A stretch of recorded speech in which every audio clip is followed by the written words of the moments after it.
তোমাদের ধর্ম তোমার, তোমার উৎসব তোমার, আমাদের দিন আমাদের, উৎসব আমাদের। বুঝতে পেরেছে? এই জন্য অতি স্মার্ট হতে যে, অতি সুশীল স্বাস্থ্যে যে আমরা অনেক ইমান হারাতে বসেছি। অথচ আমাদের মৌলিক দাবি, আল্লাহ যেটা প্রথমে আমাদের দায়িত্ব দিয়েছে, আল্লাহর ইবাদত করতে হবে, ইমান বহির্ভূত কোনো কাজ করা যাবে।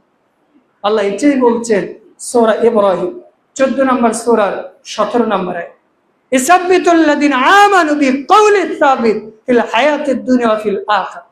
আল্লাহ বলছেন ওই সমস্ত লোকেরা যারা তাদের ঈমানের উপর সাবিত থেকেছে, অটল থেকেছে, অনড় থেকেছে, একেবারে পাহাড়ের মতো অনড়, ঈমানের ব্যাপারে বিন্দু পরিমাণ কোনো ছাড় নাই, ঈমানের ব্যাপারে বিন্দু পরিমাণ, আকীদার বিষয়ে বিন্দু পরিমাণ ছাড় দেয় নাই, ঈমানের উপর অটল থেকেছে, এ ব্যক্তি দুনিয়াতেও সম্মানিত হবে, আখিরাতেও সফল কাম হবে বলে সুবহানাল্লাহ।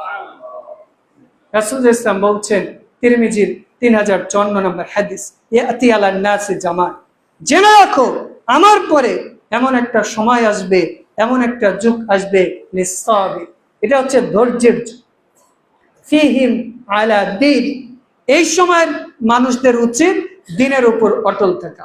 কাল কাবিদি আলাল জামরি, মানুষেরা দিন থেকে ওইভাবে দিনটা তাকে মেনে চলা এতটাই কষ্ট হবে, হাতের উপরে একেবারে জ্বলন্ত অঙ্গার আগুন রাখা যেমন কষ্ট, তার শেষ জামানায় ঈমান রাখা এমন কষ্ট হবে। তার মানে রাসূলুল্লাহ সাল্লাল্লাহু আলাইহি ওয়াসাল্লাম বুঝাতে চাইলেন যে শেষ জামানার যারা আমার উম্মাহ আসবে, তাদের দ্বীনের উপর অটল থাকা, ঈমানের উপর অটল থাকা তাদের জন্য কষ্টকর হয়েছে। এবং রাসূলুল্লাহ সাল্লাল্লাহু আলাইহি ওয়াসাল্লাম মুসনাদ আহমদের হাদিসে বলছেন যে মানুষের ঈমান এইভাবে নড়চড় হয়, যেভাবে মানুষ যখন পানি ফুটাতে থাকে, আমরা যখন পানি গরম করি তখন কি উপরের পানি উপরেই থাকে নাকি উপরে নিচে নামে?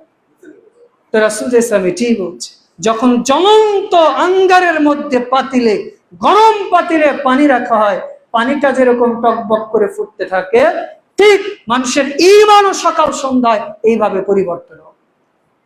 মানে সকালেও ঈমানদার থাকবে, সন্ধ্যা ঈমান হারা হয়েছে, সন্ধ্যা ঈমান ছিল, ঘুম থেকে উঠে ঈমান হারা হয়েছে। এবং রাসূলুল্লাহ সাল্লাল্লাহু আলাইহি ওয়াসাল্লাম বলছেন তাবারানী কাবির 10413 নম্বর হাদিস, ইন্না মিন ওয়ারাইকুমুজ জামানা সাফর, জেনে রাখো আমার পরে এমন একটা যুগ আসবে, এমন একটা সময় আসবে, সেটা হচ্ছে ধৈর্যের যুগ।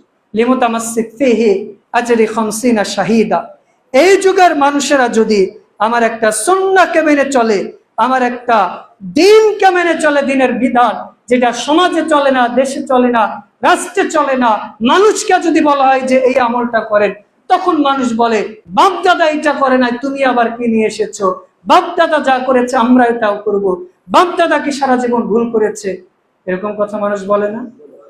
এখনো বলে কি বলেন?